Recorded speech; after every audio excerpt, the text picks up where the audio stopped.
Dimanche, des slogans nazis ont été proférés lors d'une manifestation dans une ville de Saxe, en réaction à la mort d'un jeune homme dans laquelle 2 Afghans seraient impliqués. Le gouvernement allemand s'est dit lundi horrifié par les slogans nazis proférés la veille lors d'une manifestation à Kösen, en Saxe-Anhalt, en réaction à la mort violente d'un jeune homme lors d'une bagarre dans laquelle seraient impliqués 2 Afghans. En fin de journée, dimanche, à Kösen, une vidéo a montré des manifestants proférant des slogans ouvertement national-socialistes, ce qui doit inquiéter et nous horrifier, a déclaré le porte-parole de la chancelière Angela Merkel, Steffen Seibert, lors d'un point de presse régulier.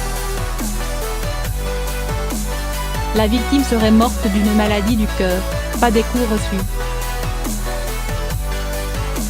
Dimanche soir, environ 2500 personnes se sont réunies à Kösen, après la mort d'un Allemand de 22 ans dans une bagarre avec 2 Afghans, qui ont été interpellés.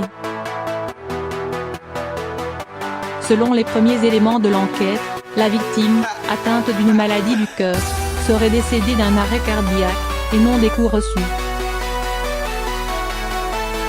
Les autorités de Saxe-Anhalt ont confirmé lundi, par la voix de la ministre de la Justice du Land, Annemarie Keding, ne disposer d'aucun élément montrant que le décès ait été provoqué par les coups reçus.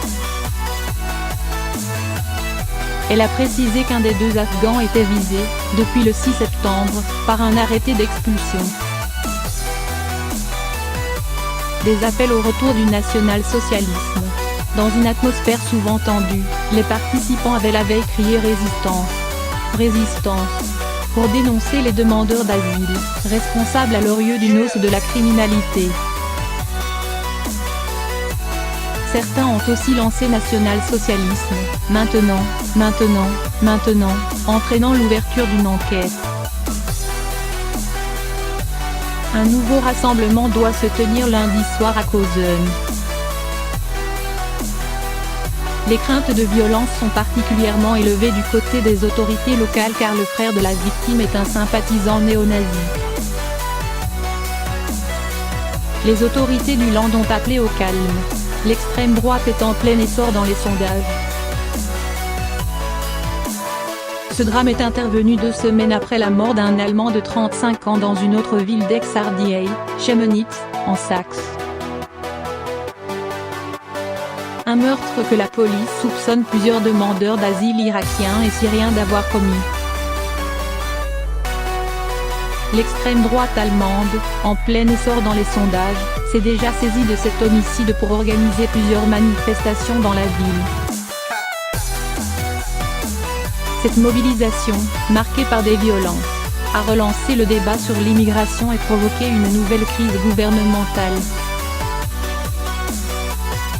Elle oppose Angela Merkel à son ministre de l'Intérieur, Horst Seehofer, président du parti bavarois très conservateur CSU, qui a soutenu les manifestants d'extrême droite de Chemnitz alors que la chancelière a dénoncé la haine qu'ils véhiculaient. Le patron du renseignement intérieur allemand, Hans-Georg Maassen, s'est immiscé dans la joute cette semaine en contestant la réalité des chasses aux étrangers à Chemnitz, pourtant condamnées par Angela Merkel. Il a remis lundi au gouvernement un rapport censé étayer ses doutes.